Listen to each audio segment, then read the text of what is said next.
è una zona abbastanza impervia e si può arrivare solo con i mezzi aerei.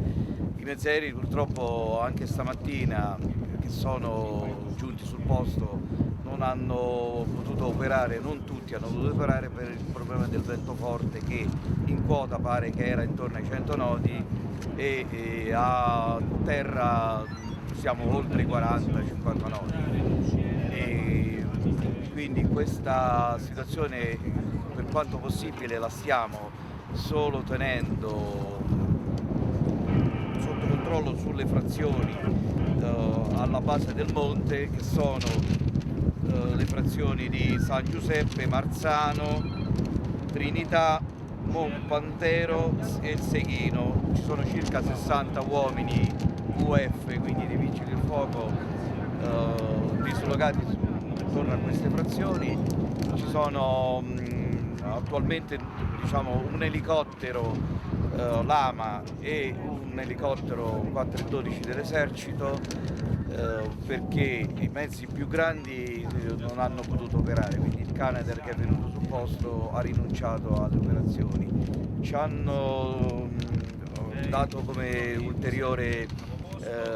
conferma che arriva un altro Lama, quindi noi dovremmo avere un altro per consentire l'operazione nel pomeriggio, ma queste operazioni si comunque limitano non allo spegnimento in alta quota, ma a evitare che si avvicini a quelle frazioni il fuoco. Per il resto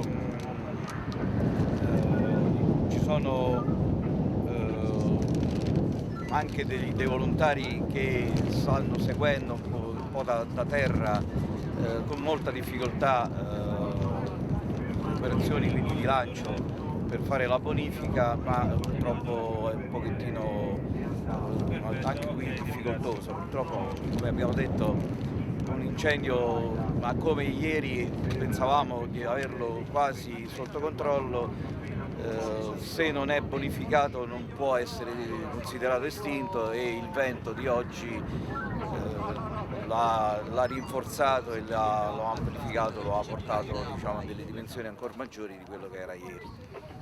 Quindi attendiamo sicuramente che con i mezzi aerei possiamo poter incidere ancora di più,